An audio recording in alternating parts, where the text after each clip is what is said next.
ፖድካስት ላይ የቶሎ መጨረስ በሴጋ መምታት ምክንያት ከመጣ ይመላለሳል ብለሽ ነበርና እንደዛ ከሆነ መፍትሄው ምንድነው ነው? ሁሉ በሴጋ ምክንያት የመጡት ቶሎ መጨረሶች ይመላለሳሉ አይደለም ያልኩት። አንድ አይነት የቶሎ መጨረስ አለ። የእድሜ ልክ የቶሎ መጨረስ ይባላል። እድሜ ልክ የተባለበት ምክንያት አይስተካከልም ማለት ሳይሆን የመመላለስ ባህሪ ያለው የሚመጣበት አንድ አይነት የሴጋ መምታት አይነት አለ። ምንድነው?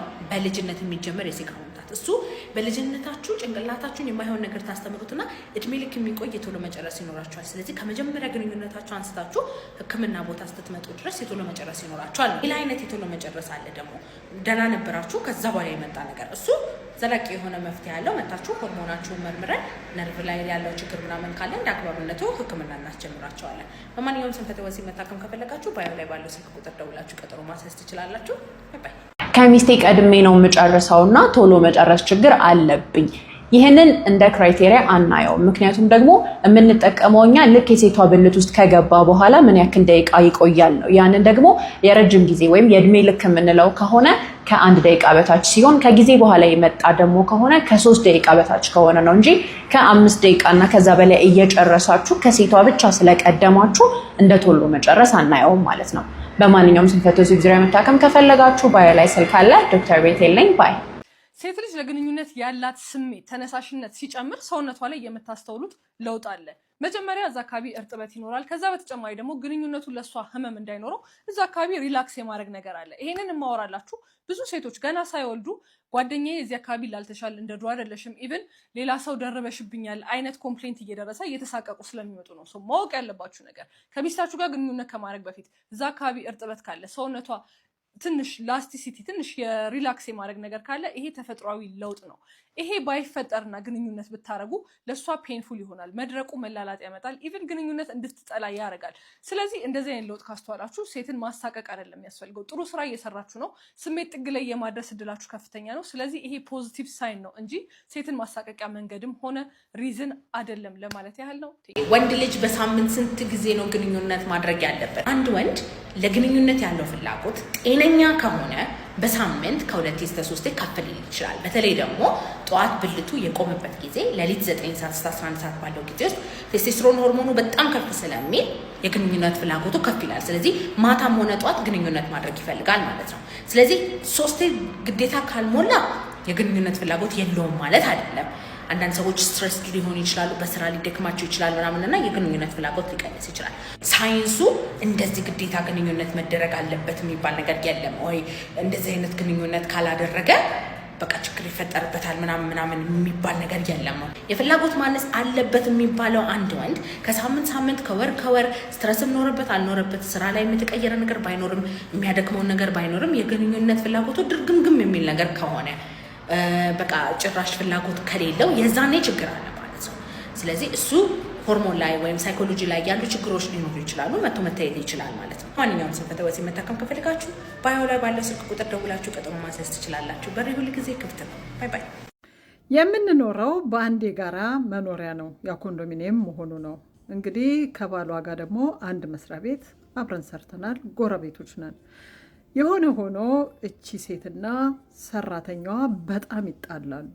አንድ ቀን ሰራተኛዋን ጠርቼ ምንድነው የሚያጋጫችሁ ብዬ ስጠይቃት ስለምትቀና ነው፣ ባሏ እኔን ስለሚወደኝ ነው ብላኝ እርፍ አለች። እና ደግሞ እህቴ አይምሮዬን እያመመኝ ያለው ነገር ሴትዮዋ ወጣ ባለች ቁጥር ሰራተኛዋ ከሴትዮዋ ባል ጋር ሌላ ዓለም ውስጥ ይገባሉ። ምን ይሻለኛል? ለሴትዮዋ ልንገራት ወይንስ ምን ላድርግ ብላ ነው እንግዲህ አጠር መጠን አድርጋ የጻፈችልኝ። ያሳዝናል። ሴቶች ባሎቻችሁን ከውጪ ሴት ትጠብቃላችሁ አይደል? የገዛ ሰራተኞቻችሁንም ቼክ አድርጉ። ብዙ ጊዜ በጣም ቆንጆ ልጅ እግር ትቀጥራላችሁ።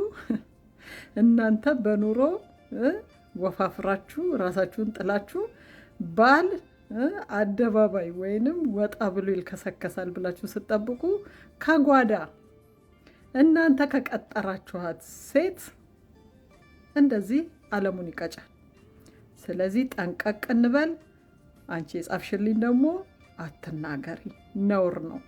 ከቻልሽ ልጅቷን ጠራ አድርገሽ ገስጫት ብያታለሁ። በእኔ በኩል በእናንተ በኩል የምትሏትን በሏት። ውድድ ነው ማድረጋችሁ ባይ እሺ ግፊት ወይ ስኳር ታማሚ ከሆናችሁ ይህን ቪዲዮ በደንብ አዳምጡኝ። እናንተ ከሌላው በበለጠ መልኩ ለስንፈተ ወሲብ የመጋለጥ እድላችሁ ከፍተኛ ነው። በተለይ ደግሞ ስኳር ታማሚዎች ከሌሎች በተለየ መልኩ 10 እና 15 ዓመት ቀደም ብለው ለስንፈተ ወሲብ የመጋለጥ ቻንስ አላቸው። ማለትም 2 እና 3 እጥፍ ተጋላጭ ናቸው ማለት። ስለዚህ ይሄ ስንፈተ ወሲብ የመፈጠር እድሉን ቢያንስ ለማዘግየት አንድ ማድረግ የምትችሏት ቀላል የሆነች ስፖርት አለች። በደንብ አዳምጡ እሺ። ይህም እንቅስቃሴ በሳምንት ውስጥ ለ150 ደቂቃ ብሪስክ ወክ ወይም ደግሞ ፈጠን ያለ እርምጃ ማለትም በቀን ውስጥ ለ30 ደቂቃ በሳምንት ውስጥ ደግሞ ለ5 ቀን ብሪስክ ወክ ወይም ደግሞ ፈጠን ያለውን እርምጃ የምታደርጉ ከሆነ ይሄ ችግር የመፈጠር እድሉን እያዘገያችሁ ትመጣላችሁ። ግፊት ኖራችሁም ስኳር ታማሚ መሆናችሁ ኢቭን ባይኖራችሁ ለራሱ በጣም ጠቃሚ የሆነ ስፖርት ነው። እናም ሩጫ፣ ሳይክል፣ ዋናና ገመድ ዝላይ መስራት ማትችሉ ከሆነ ቢያንስ ይሄኛውን ወክ ማድረግ ትችላላችሁ። በጣም ስለሚጠቅማችሁ ነው።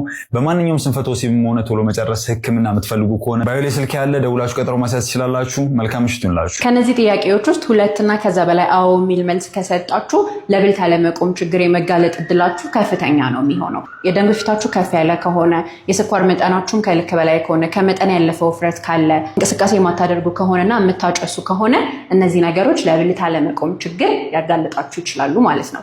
በማንኛውም ስንፈተ ወሲብ ዙሪያ መታከም ከፈለጋችሁ ባዮ ላይ ስልክ አለ። ዶክተር ቤቴል ነኝ። ባይ። ላገባ ያሰብኩት ፍቅረኛዬ ያለበት ከባድ በሽታ እያሳሰበኝ መጥቷል ትለናለች የዛሬ ባለ ታሪካችን። እኔ አዲስ አበባ ነው የምኖረው፣ እሱ ደግሞ ክፍለ ሀገር። ሁለታችንም ስራ አለ።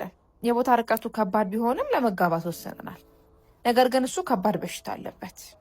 ይህ ነገር በጣም ያስጨንቀኛል። ይህን ነገር ሳስብ ሳለቅስ ነው የማድረው። በጣም በተደጋጋሚ ጸሎት አድርጋለሁ። ነገር ግን ይኸው ወደ 6 ዓመት ይብስበታል እንጂ ሊቀንስ አልቻለም። ነገሮች ካስጨነቁት ይባስ ነው የሚታመመው። ለእሱ አማክሬው ካስጨነቅኩት ይታመምብኛል ብዬ አስባለሁ። እንዳልተወው ደግሞ በጣም እወደዋለሁ። ብቻ ነገሮች ግራ አጋብተውኛል። እናንተ በእኔ ቦታ ብትሆኑ ምን ታደርጋላችሁ ትለናለች የዛሬ ባለ ታሪካችን። እንደተለመደው ሀሳብ አስተያየታችሁን ኮሜንት ሴክሽን ላይ አስቀምጡላት። ወንድ ልጅ ከአንቺ መለየት ሲፈልግ ላንቺ የነበረው ፍቅር ሲቀንስ የሚያሳይሽ 5 ምልክቶች። ወንድ ልጅ ሊርቅሽ ከፈለገ ባህሪ ነው እንጂ የሚቀይረው ግልጽ አድርጎ እንለያይ ሂጂልኝ አይልሽም። አብዛኛው ወንዶች ለዚህ ምክንያት የሚሰጡት ታሳዝነኛለች በሚለው ነው። ግን አንቺ አዝኖልሽ ካንቺ ጋር እንዲቆይ አይደለም ፈልጊው። ኦልሬዲ ስሜቱ ከጠፋም ጊዜ ማጥፋት ነው የሚሆንብሽ። እና ከነዚህ 5 ምልክቶች አብዛኞቹ ካየሽበት ምናልባት ላንቺ ይሰማው የነበረ ፍቅር በጣም እንደቀነሰ ምልክት ሊሆኑሽ ይችላሉ። እነዚህ 5 ምልክቶች አጠራርጌ ያቀርባቸዋለሁ። እንደዚህ በሳይኮሎጂ የተደገፉ የሪሌሽንሺፕ ቪዲዮዎች እንዲደርስሽ ፎሎ አድርጊ። አንደኛ፣ ብዙ ነገርሽ አይጥመውም። ካሁን በፊት አብራችሁ በመታደርጉት ነገር ደስተኛ ሆኖ ያደርጋቸው የነበረ ካንቺ ጋር እንኳን መሳቅና መጫወት ኢቭን መጨቃጨቅ እንኳን በጣም ደስ ይለው የነበረ አሁን ሁሉ ነገርሽ አኳኋንሽ ምናምን አይጥመውም። የምታደርጊያቸው ነገሮች ሁሉ በኔጌቲቭ ሲረዳቸው ማየት ትችያለሽ። ሁለተኛ፣ አንቺን ለማስተካከል አይሞክርም። እንዴት እንደዚህ ታደርጊያለሽ፣ እንዴት ከንትና ጋር ትሄጃለሽ ምናምን እያለ ሲጨቀጭቅሽ የነበረ ነገር ያቆማል። ይሄ የሚያደርገው ደግሞ አንቺ ስላስተካከልሽ ሳይሆን አሁን አንቺ የምታደርጊያቸው ነገሮች ምንም ግድ ስለማይሰጡት ነው። ሶስተኛ፣ ከአንቺ ጋር ጊዜ ማሳለፍ አይፈልግም። ካሁን በፊት ቶሎ ቶሎ እንድትገናኙ ይፈልግ የነበረ፣ ቶሎ ቶሎ እንድታወሩ ይፈልግ የነበረ ይሄ ፍላጎቱ በጣም እየቀነሰ ሲመጣ ታያለሽ። ካንቺ በላይ ጓደኞችን፣ ቤተሰቦችን ሌላ ነገር ሲያስቀድም ታያለሽ። አራተኛ፣ አብራችሁ የምታደርጓቸው ነገሮች ወዶና ፈቅዶ ሳይሆን ላንቺ ሲል እያደረገው እንዳለ አዝኖልሽ እያደረገ እንዳለ አይነት ስሜት እንዲሰማሽ ያደርጋል። መጥቶ የሚያገኝሽ ላንቺ ብዬ ነው አይነት አኳኋን ያሳይሻል። ይህንን ደግሞ አብራችሁ ተቀምጣችሁም በጣም ደስ ብሎት ሪሊ ካንቺ ጋር ኮኔክትድ ለመሆን ፈልጎ እንዳልመጣ ማየት ይቻላልሽ።